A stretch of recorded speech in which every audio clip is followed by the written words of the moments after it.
बहुत समय पहले की बात है। हिमालय की बर्फीली चोटियों के पीछे एक रहस्यमयी नगरी थी, स्वर्ण नगरी। कहा जाता था कि यह नगरी सोने से बनी थी और यहाँ के लोग अमर थे।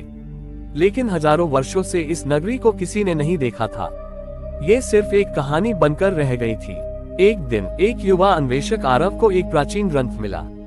उसमें लिखा था कि स्वर्ण नगरी तक पहुंचने का एक गुप्त मार्ग है जिसे केवल सच्चे हृदय वाला ही खोज सकता है। आरव रोमांच से भर गया। उसने तय किया कि वह इस रहस्य को सुलझाएगा। आरव ने अपने 3 साथियों कियारा, समर और वीर को इस यात्रा पर साथ चलने के लिए राजी कर लिया। वे चारों अपने उपकरण और जरूरी सामान लेकर हिमालय की ओर निकल पड़े। खोया हुआ मार्ग। चारों ने कई दिनों तक यात्रा की, बर्फीले तूफानों से जूझते हुए, गहरी खाइयों और खतरनाक पहाड़ों को पार करते हुए वे एक पुराने मंदिर तक पहुंचे। मंदिर के दरवाजे पर संस्कृत में लिखा था, जो सत्य और साहस से भरा हो वही स्वर्ण नगरी का द्वार खोल सकता है। आरव ने ग्रंथ से मिले संकेतों के आधार पर द्वार पर हाथ रखा। अचानक मंदिर के अंदर की दीवारें हिलने लगी और एक गुप्त सुरंग प्रकट हुई। वे सभी उस सुरंग में प्रवेश कर गए। सुरंग बहुत लंबी और अंधेरी थी। दीवारों पर अजीब चित्र बने थे, सूर्य, चंद्रमा और रहस्यमयी आकृतियां। अचानक उनकी मशालें बुझ गईं और घुप पर अंधेरा छा गया।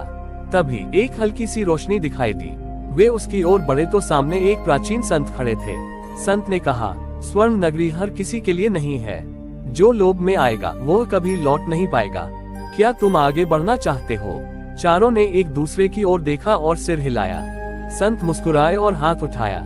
अचानक पूरा मार्ग जगमगा उठा और उनके सामने एक विशाल द्वार प्रकट हुआ। चारों जैसे ही द्वार के अंदर पहुंचे, उनकी आंखें चमक उठी। सामने एक पूरी नगरी सोने से बनी थी। महल, सड़कें, पेड़, यहाँ तक कि पक्षी भी सोने के थे।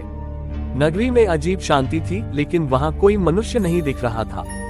वे आगे बढ़े और मुख्य महल के पास पहुँचे। वहाँ एक सिंहासन था जिस पर एक सुनहरी पोशाक में एक व्यक्ति बैठा था, परंतु वह जीवित नहीं लग रहा था, बल्कि एक मूर्ति जैसा था। तभी सिंहासन के पास एक शिलालेख पर लिखा दिखा, जो इस नगरी के स्वर्ण को छुएगा वो पत्थर बन जाएगा। चारों चौंक गए। तभी कियारा ने देखा कि एक कोने में कुछ कंकाल पड़े थे। शायद वे लोग जो लालच में यहाँ आए थे और शापित हो गए थे। आरव ने ग्रंथ को ध्यान से पढ़ा और धीरे धीरे समझ गया कि इस नगरी को एक ऋषि ने श्राप दिया था। ये श्राप तब टूट सकता था जब कोई त्याग की अग्नि में तपकर नगरी को मुक्ति देगा। वीर ने सुझाव दिया कि उन्हें कोई ऐसा कार्य करना होगा जिससे यह नगरी पुनः जाग सके। उन्होंने मंदिर के ग्रंथों को पढ़ा और जाना कि महल के बीचों बीच सत्य की ज्वाला नामक अग्नि प्रज्वलित करनी होगी। चारों महल के केंद्र में पहुंचे, जहां एक अग्निकुंड था, लेकिन वहां तक पहुंचने के लिए एक झूलता हुआ पुल था जिसके नीचे अनंत गहराई थी। समर ने हिम्मत दिखाई और धीरे धीरे पुल पार करने लगा। जैसे ही वह आधे रास्ते पर पहुंचा, पुल हिलने लगा। कियारा और वीर ने रस्सियों को पकड़ा ताकि समर गिर न जाए। अंततः वे सभी अग्निकुंड तक पहुंच गए। आरव ने ग्रंथ में लिखे मंत्र पढ़े और अग्नि जल उठी। अचानक पूरी नगरी कांपने लगी। स्वर्ण मूर्तियां एक एक कर जीवित होने लगी। सिंहासन पर बैठा राजा जाग उठा। उसने चारों को देखा और कहा, तुम्हारी निस्वार्थता ने हमें मुक्ति दी है।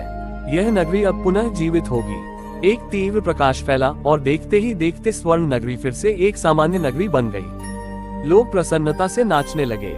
राजा ने चारों को आशीर्वाद दिया और कहा, अब तुम जा सकते हो, लेकिन याद रखना, सच्चा खजाना स्वर्ण नहीं बल्कि ज्ञान और साहस है। चारों वापस लौटे और दुनिया को इस रहस्य की सच्चाई बताए, लेकिन कोई उनकी कहानी पर विश्वास नहीं कर पाया।